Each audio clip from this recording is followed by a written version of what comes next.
पूर्वी किनारे पर एक द्वीप समूह या द्वीपों की श्रृंखला है। 4 मुख्य द्वीप हैं: होकाइडो, होन्शु, शिकोकू और क्यूशु। वहाँ लगभग 4000 छोटे द्वीप भी हैं। जापान के निकटतम मुख्य भूमि पड़ोसी उत्तर में रूस का साइबेरियाई क्षेत्र और सुदूर दक्षिण में कोरिया और चीन है। वह देश जो कई मानव निर्मित और प्राकृतिक आपदाओं से गुजरा है, लेकिन हर बार सुपरसोनिक स्पीड से उभरा है। ग्रेट कांटो भूकंप, जिसे जापानी में कांटो दाशिनसाई के नाम से भी जाना जाता है, शनिवार 1 सितंबर 1923 को 11 घंटे 58 मिनट 32 सेकंड जापान मानक समय पर मुख्य जापानी द्वीप होन्शु पर कांटो मैदान में आया। विभिन्न खातों से संकेत मिलता है कि भूकंप की अवधि 4 से 10 मिनट के बीच थी।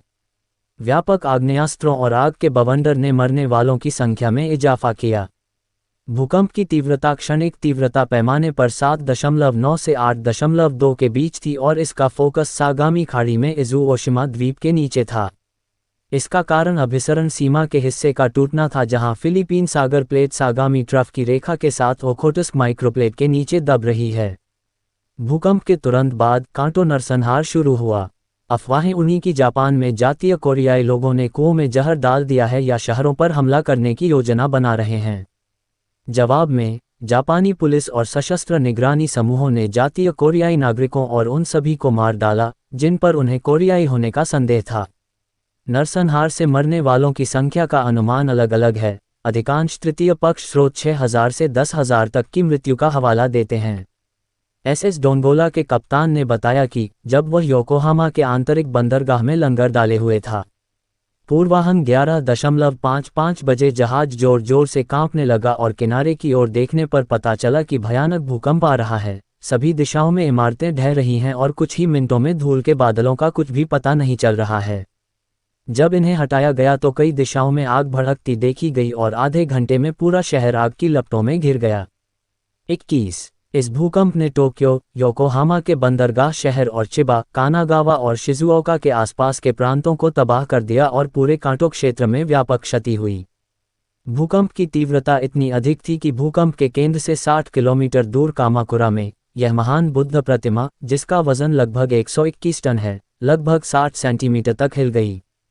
अनुमानित हताहतों की संख्या लगभग 142,800 थी, जिसमें लगभग 40,000 लोग शामिल थे जो लापता हो गए थे और जिन्हें मृत मान लिया गया था। जापानी निर्माण कंपनी काजिमा कोबोरी रिसर्च की सितंबर 2004 की निर्णायक रिपोर्ट के अनुसार 1923 के भूकंप में 105,385 मौतों की पुष्टि की गई थी। इस प्राकृतिक आपदा से हुई क्षति इंपीरियल जापान की सबसे बड़ी क्षति में से एक थी।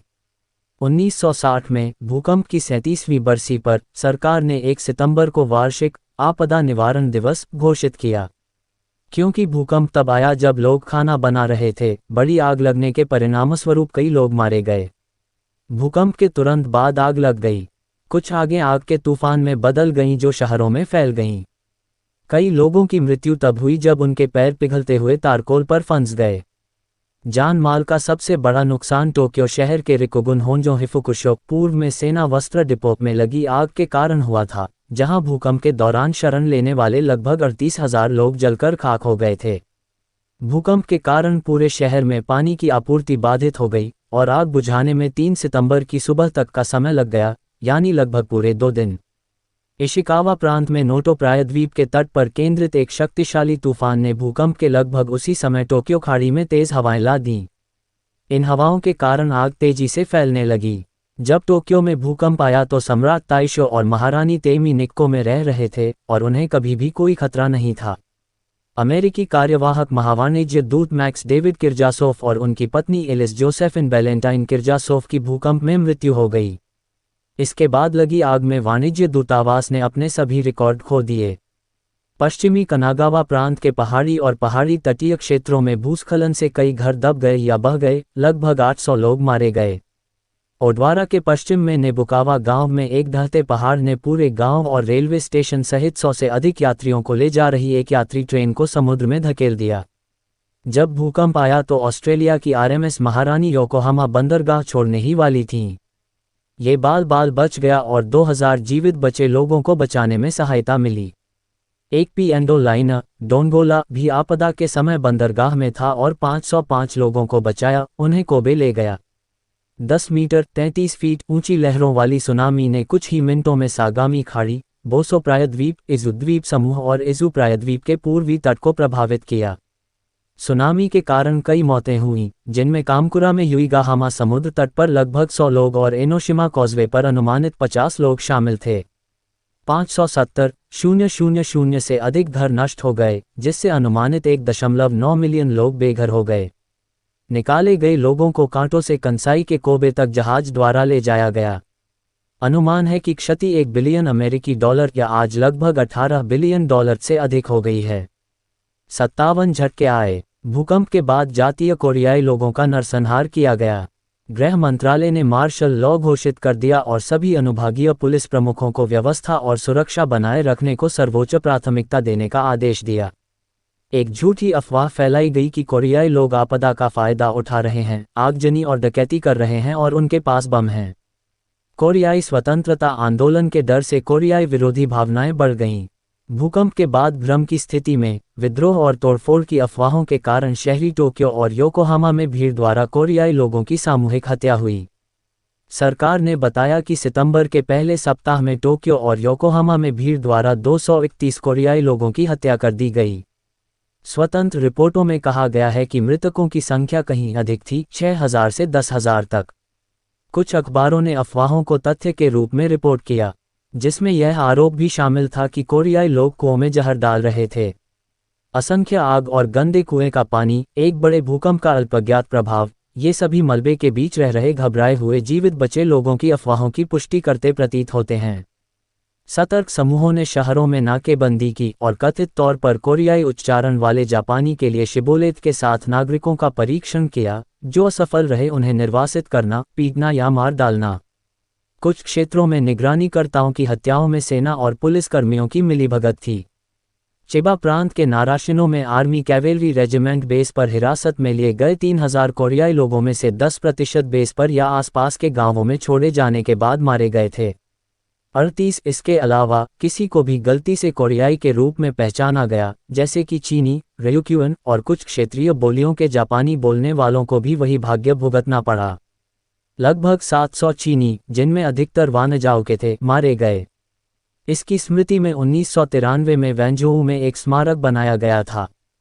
जवाब में सरकार ने कोरियाई लोगों की सुरक्षा के लिए जापानी सेना और पुलिस को बुलाया। पूरे जापान में 23,715 कोरियाई लोगों को सुरक्षात्मक हिरासत में रखा गया था, अकेले टोक्यो में 12,000। बताया जाता है कि त्सुरुमी या कुछ खातों के अनुसार कावासाकी के पुलिस प्रमुख ने इस अफवाह को खारिज करने के लिए सार्वजनिक रूप से कुएं का पानी पिया था कि कोरियाई लोग कुओं में जहर डाल रहे हैं।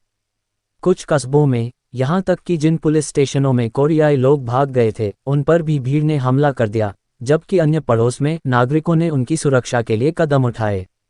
सेना ने अफवाहों का खंडन करते हुए और कोरियाई लोगों पर हमला करने के खिलाफ निवासियों को चेतावनी देते हुए पर्चे वितरित किए, लेकिन कई मामलों में इसके खिलाफ सेना के अभियानों के परिणामस्वरूप सतर्कता गतिविधि बंद हो गई। कई प्रलेखित मामलों में सैनिकों और पुलिसकर्मियों ने हत्याओं में भाग लिया और अन्य मामलों में अधिकारियों ने कोरियाई लोगों के समूहों को स्थानीय निगरानीकर्ताओं को सौंप दिया, जो उन्हें मारने के लिए आगे बढ़े।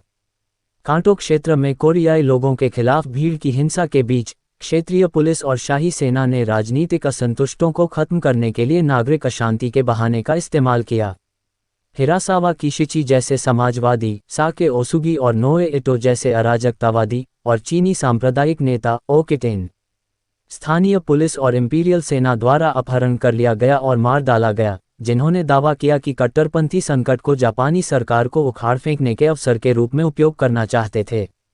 तब से जापान में प्राकृतिक आपदाओं के बाद सटीक जानकारी प्राप्त करने और प्रदान करने के महत्व पर जोर दिया गया है।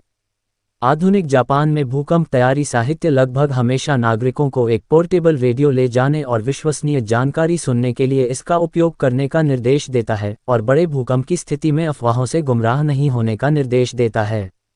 भूकंप की तबाही के बाद सरकार में कुछ लोगों ने राजधानी को कहीं और स्थानांतरित करने की संभावना पर विचार किया। नई राजधानी के लिए प्रस्तावित स्थलों पर भी चर्चा की गई।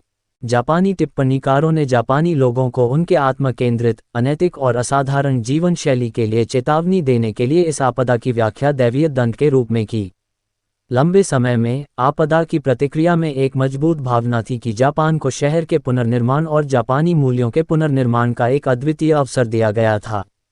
शहर, राष्ट्र और जापानी लोगों के पुनर्निर्माण में भूकंप ने तबाही और पुनर्निर्माण की संस्कृति को बढ़ावा दिया, जिसने इंटरवार जापान में नैतिक पतन और राष्ट्रीय नवीकरण के प्रवचनों को बढ़ाया, सैन्यवाद की संस्कृति को बढ़ावा दिया। भूकंप के बाद गोटो शिनपाई ने सड़कों, ट्रेनों और सार्वजनिक सेवाओं के आधुनिक नेटवर्क के साथ टोक्यो की पुनर्निर्माण योजना का आयोजन किया। पाकों को पूरे टोक्यो में शरण स्थलों के रूप में रखा गया था और शरणार्थियों को समायोजित करने के लिए निजी भवनों की तुलना में सार्वजनिक भवनों का निर्माण सख्त मानकों के साथ किया गया था। द्वितीय विश्व युद्ध के फैलने और उसके बाद हुए विनाश ने संसाधनों को गंभीर रूप से सीमित कर दिया। फ्रैंक लॉर्ड राइट को भूकंप का सामना करने के लिए इंपीरियल होटल टोक्यो को डिजाइन करने का श्रेय मिला, हालांकि वास्तव में इमारत खड़ी होने के बावजूद सदमे से क्षतिग्रस्त हो गई थी। अमेरिकी दूतावास के नष्ट होने के कारण राजदूत साइरस वुड्स को दूतावास को होटल में स्थानांतरित करना पड़ा। राइट की संरचना ने प्रत्याशित भूकंप के तनावों को झेला और होटल 1968 तक उपयोग में रहा। इंपीरियल होटल के निर्माण के लिए इस्तेमाल किए गए अभिनव डिजाइन और इसकी संरचनात्मक मजबूती ने लोकप्रिय लिंकन लॉग्स खिलौने के निर्माण को प्रेरित किया। अधूरा युद्ध क्रूजर अमागी 1922 की वाशिंगटन नौसेना संधि के अनुपालन में योकोसुका में एक विमान वाहक में परिवर्तित होने के लिए ड्राई डॉक में था। भूकंप ने जहाज के पतवार को मरम्मत से परे क्षतिग्रस्त कर दिया, जिससे इसे नष्ट कर दिया गया और अधूरे तेज युद्धपोत कागा को इसके स्थान पर एक विमान वाहक में परिवर्तित कर दिया गया। लंदन के विपरीत, जहां 1870 के दशक से टाइफाइड बुखार लगातार कम हो रहा था, टोक्यो में दर ऊंची बनी हुई है। घनी आबादी वाले श्रमिक वर्ग के पूर्वी जिले की तुलना में उच्च वर्ग के आवासीय उत्तरी और पश्चिमी जिलों में ये दर अधिक है। एक स्पष्टीकरण अपशिष्ट निपटान में गिरावट है, जो उत्तरी और पश्चिमी जिलों में विशेष रूप से गंभीर हो गया जब शहरीकरण के कारण अपशिष्ट निपटान के पारंपरिक तरीके ध्वस्त हो गए। 1923 के भूकंप के बाद गंदगी की स्थिति के कारण रिकॉर्ड उच्च रुग्णता हुई और इसने एंटीटाइफाइड उपायों की स्थापना और शहरी बुनियादी ढांचे के निर्माण को प्रेरित किया।